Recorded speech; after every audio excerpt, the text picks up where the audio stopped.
Hey, I know it's a day off for so many people today, but I'm so just happy to see the crowd of people that are gathered here today.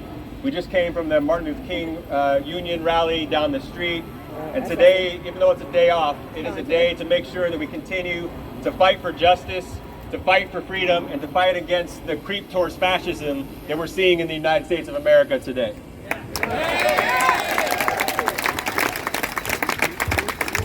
And I will tell you that having been the Attorney General for just about 8 months, it feels like a little bit longer. But I cannot imagine, despite all of the stress and hard work and long hours, I cannot imagine a better place to be in this moment and this time. Because my job as the 19th Attorney General of Washington State, on the one hand, is representing state government, making sure that we're protecting and having the most efficient and effective government for all of the people. But first and foremost, I'm a separately elected person because I get to be the lawyer for the people of the state of Washington. And now more than ever, we need to be fighting for the people of our state and our country, because we do not have a federal government that is acting in your interest. That's right. Yeah. And my job and the job of all of the people that work for the Attorney General's office, which is the second largest law firm on the West Coast. I've got, look at you, you're clapping for lawyers, be careful. But I have 830 lawyers that work for me on your behalf.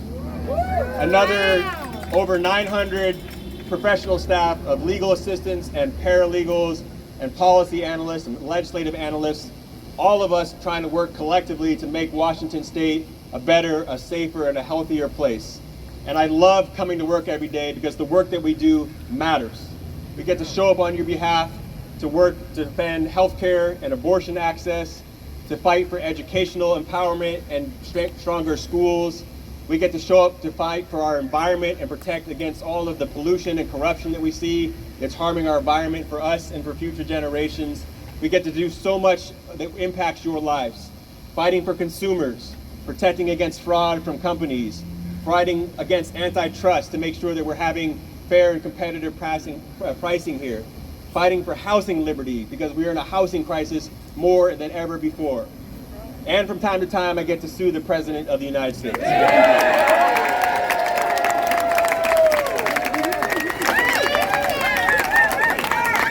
In 8 months in office, we have filed 37 lawsuits against the administration. And I very much appreciate the applause around that. But I will tell you, it saddens me that so much of my job and the job of our staff is protecting Americans from their president. Yeah. And I don't say that lightly, but that is the moment that we are in, the way that we need to protect people from their president. And I just should tell you, my background has been largely in public service. My first job in uniform, as was mentioned, was in uniform as a lawyer, representing soldiers fighting for this country. I then joined the Department of Justice at a time where the Department of Justice was an organization that was fighting for civil rights and fighting for people. And I spent the vast majority of my career in and around government, including working for Governor Inslee as his general counsel. I say that because I love this country. I believe in its promise and its opportunities despite our faults. I believe that we have the ability to be a beacon of hope, not only for our people, but for this nation. But what we are seeing right now is the exact opposite of that. What we are seeing right now is an administration that is not trying to bring people together, that is not trying to work for people, that is not trying to find common ground, but is deliberately trying to make you fearful, deliberately trying to make you scared, deliberately trying to take away your rights and your freedoms, and not because it is what the people want, but it is because what one person wants. And that is not the basis of this country, and that is not going to be acceptable as long as I'm the Attorney General of this state.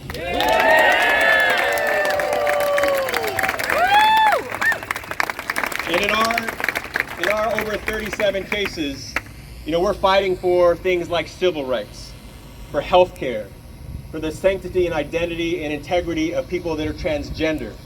That is what our lawsuits are doing. We are also fighting to protect money that was guaranteed to the state of Washington. And time again, what we're seeing is a president that has no ability to work with Congress, has no ability to work with the states. I think he demonstrates how weak of a person he is because of the way he acts. You know, he likes to pretend that he's a strong man, but a strong person knows how to work with the communities. A strong person knows how to convince the voters of the truth and the sound policy of what they're doing. A weak person breaks the law. A weak person ignores Congress's authority and state sovereignty, and that's what we're seeing from this administration. And what they've been doing is stealing money, denying money that is entitled to states across the country, including Washington State. And that means in our lawsuits that we've brought thus far, we've protected over $10 billion of money guaranteed to Washington. $10 billion. And that is money for things like education. You know, they tried to deny funding to Washington State and other states that was going to provide things like the secondary translation services and after-school programming and programs for undocumented students. They tried to deny money to Washington State. We sued and we were able to protect money here for that purpose. They tried to deny money that was going to the victims of crime. You know why they were doing that? Because we have things in our state that were still lawful called DEI. And we are a state that still protects people that are undocumented immigrants. But because of the Trump administration's opposition to things like DEI and protections for undocumented people, they were willing to strip away money for people that were victims of domestic violence. They were willing to take away money for organizations that fund domestic violence shelters. They were willing to take away money for people's medical bills that are suffering from abuse from their partners or their spouses. That is the depravity that we are seeing from this administration, but we will not stand for it. They are also trying to take away money that protects our environment. You know, despite the relationship we saw between Elon Musk and the president, they were taking things like environmental infrastructure for EVs all across the state. They were taking away things that would build up climate resiliency and programs that were funding people to protect our coastal communities. But we said no, and we fought back, and we've been winning. And time again, we have been winning. But we are in a moment as well where the stakes are going to get harder because we have a Congress that will do nothing. We have a Supreme Court that is bending over backwards to give more power to Donald Trump. And we have people that aren't doing enough in their communities. And so I know that we can do more as a community. I know that we can do more as a state, but it is going to take more than politicians like myself or anybody in Congress. It's going to take all of you bounding together, and that's why it's so good to see so many people out and to see all these signs and to see things like courage is courageous, because contagious, excuse me, because it really is. It really is. When people, the mic is taped down. I'm doing my best. I'm sorry. When people come together and stand together for each other and show that we are not the country that we are seeing in Washington, D.C., it is in fact contagious because you guys are building community in other ways.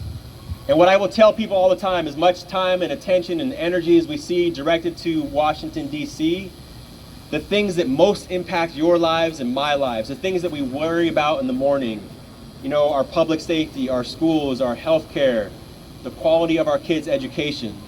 The vast majority of those decisions are being made at your city council, your county council, and your state government. And we didn't make sure that we direct that energy down to Olympia as well. Because every year there are hundreds of bills that are passed at our state capitol that are impacting things in your lives. And we don't pay enough attention to what's happening down there or at our city hall.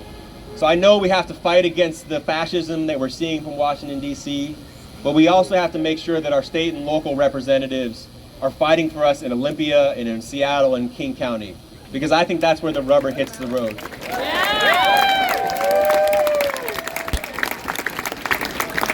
And the last thing I'll say is that we also have to make sure that we're standing up for the most vulnerable.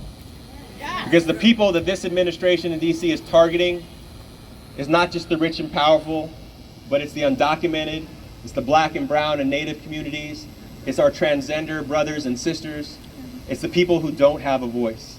And anything that you can do in your time to help those organizations and those individuals, that is what's going to make this country strong in the future. Because we will survive Donald Trump. I have no doubt whatsoever that this state and this country will be happy to be rid of what we see in the White House. But we all have to ask what kind of country we're going to be after the next 3.5 years. That's right. Because there is tremendous damage that is being done right now. And the way that we will survive and prosper and return this country back to love is by organizations and gatherings like this. It is by fighting for people that are being attacked right now. It is showing up for them at their healthcare appointments and their immigration appointments and in their schools and making sure they know that they are not alone. And that is how we will survive. So happy Labor Day, everybody. Thank you for letting me speak today. God bless you all. I appreciate it.